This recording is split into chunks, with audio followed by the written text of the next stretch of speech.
Is it a little early to be making videos like this? I personally don't really think so. It's been 6 months already, and we have done the whole X months later thing in shorter amounts of time than 6, so I do feel like this sort of topic is one that is kind of appropriate to talk about now, considering we are 6 months removed from one of the biggest trades the Montreal Canadiens had made in a while, especially under Kent Hughes. Let's revisit the 2022 NHL Entry Draft and talk about the big transaction made with the Montreal Canadiens. And no, we're not talking about drafting Slafkovsky first overall, we're talking about what the Canadiens did like partway in between picks 2 and 3, something like that. I'm not sure exactly when the trade was made, but it was sometime in the top 5-ish of the draft, which caused a lot of Canadiens fans to freak out. But the Montreal Canadiens made 2 trades. Firstly, they traded defenseman Alexander Romanov from Montreal to the New York Islanders in exchange for the 13th overall pick. They then traded that 13th overall pick subsequently to the Chicago Blackhawks in exchange for Kirby Dach. Now, these 2 trades took place simultaneously at the same time, immediately one after the other, so even though the Montreal Canadiens held the 13th overall pick that was inevitably used by Chicago to draft Frank Nazar, they didn't really have the chance to use it. They traded it away right away, and that was ultimately the plan. There were some other draft picks thrown around in there, some other seconds and whatnot that were attached to either side on both the Islanders, Canadiens, and Canadiens Blackhawks trade, but essentially, the Montreal Canadiens traded away Romanov for a first, they traded that first away for Dach, and at the end of the day, you pretty much swapped out Romanov for Dach on your roster. The reason we're making this video is because it's been 6 months since that trade has happened, and both of these players are doing pretty well with their new teams, all things considered, which is why I wanted to ask the question to you whether or not it was worth it. This was spurred up by 2 stats that I saw pop up on the Montreal Canadiens subreddit, one about each of the guys, go figure, but essentially, this is the first post that I wanted to talk about here. Was the Romanov trade worth the return?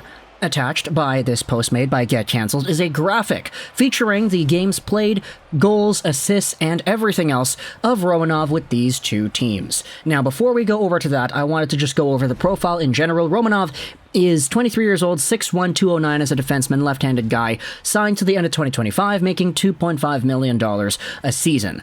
A former 2018 second-round pick, he was taken in a spot where a lot of people were questioning why the Canadiens selected him. Ultimately, it didn't take long, but the World Juniors is where Romanov put himself on a stage to show off why he was this highly touted prospect, and with all the points, the physicality, the mature game that he played, there was so much hope in Montreal for Romanov to eventually become somewhat of a top 4, borderline top 2 pairing defenseman. Now, ultimately, he wasn't really that with Montreal. I mean, he had 100 and something games played. He had a total of 19 points, 4 goals, 2. But Romanov was a guy that a lot of people sort of saw was still a younger player. He needed some extra development time. He was never really supposed to be good right away. He would have to mold himself and get used to the NHL systems while also learning how to contribute offensively too. Unfortunately for the Canadiens, they had themselves a core with a lot of other younger defensemen also in the pipeline, not to mention the guys that are already on the team right now. You have Kovacevic, you have Justin Barron, you have Arbor Jakai, Caden Cooley. There's a lot of players that are on the team, but then there are the other ones that are not on the team either. Matthias Norlinder is a prospect still upcoming. You have yourselves Lane Hudson, not to mention the fact that you still have Jaden Struble in Northeastern chillin' as well. So when it came to a guy like Romanov, sure, there was a lot of hype for what this player could be, especially after the great World Junior showcases that he had, but there wasn't a guarantee that he would be able to do all that and more with the Montreal Canadiens. Spots were going to be tight heading into the next few years, and for a guy like Romanov, you could debate that there were enough players outside of him in the Canadiens prospect system that it wasn't a necessary need to keep Romanov on the team and try to further his development. And so when the Canadiens traded Romanov away to New York, he had himself a new role on a new team. He's playing on a better team. Straight up, plain and simple, he is on a team that is a lot better than Montreal in terms of the standings, and the point production has actually taken a pretty good step up because of it.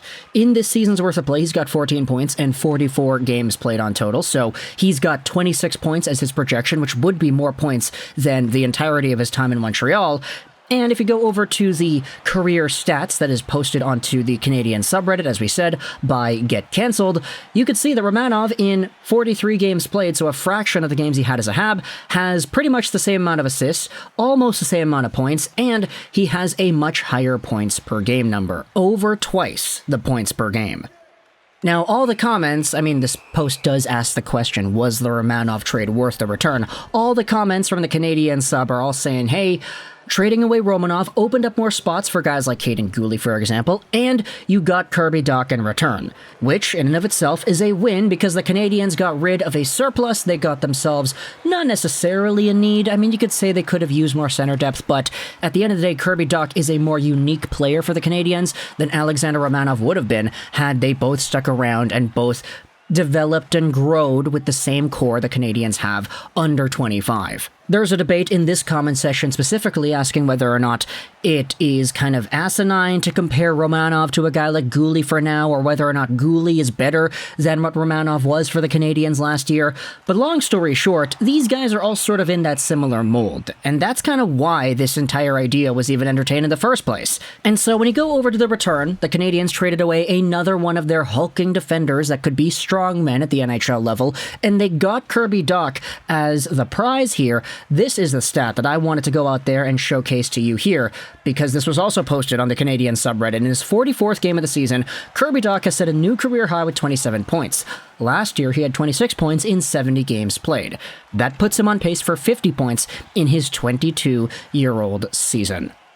Kirby Dach, as we have said, he is a big dude, 6'2", 201 as a right-handed center, 21 years old on the season, and he's making $3.3 million a year till the end of 2026. Now, assuming he goes out there and fulfills that 50-point quota that he has that he's on pace for right now, if my second, maybe third-line center, maybe first-line left winger, for example, if somebody in the top to middle six of my team is making $3-point-something million and he's getting 50 points a year, that, to me, pretty big win.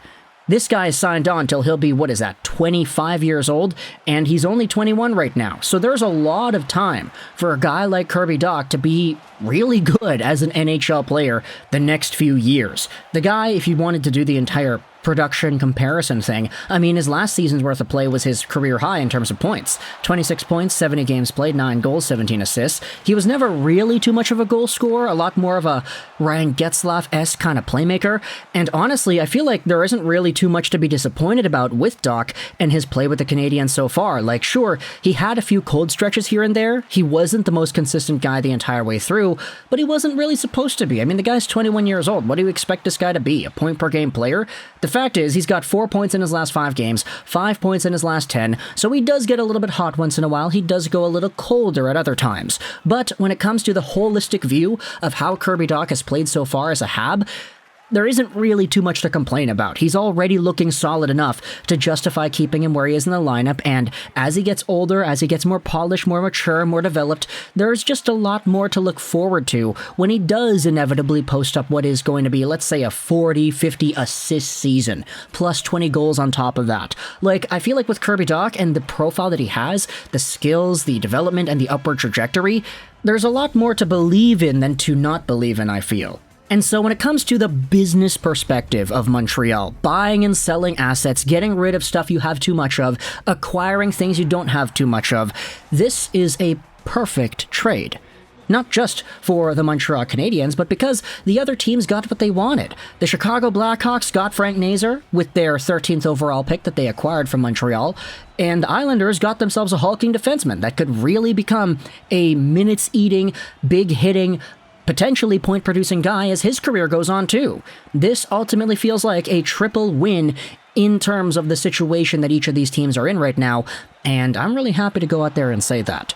And so if you're a Canadiens fan, an Islanders fan, or a Chicago Blackhawks fan, let me know in the comments all your thoughts and opinions about the Romanov for Dach trade 6 months later. Now, 6 months is only 6 months. We could have an entirely different conversation. Let's say one of these guys completely busts and they're not good at the NHL level by the time 2025 rolls around. Maybe the trade looks a little bit worse then, but for right now, 6 months down the line, I'm thinking this is a pretty good one. So you can let me know your thoughts in the comment section below if you agree, disagree, why or why not. The comment section is your floor, but let me know your thoughts about Dach and Romanov. I hope you enjoyed this video. Trolls 99, and Bye.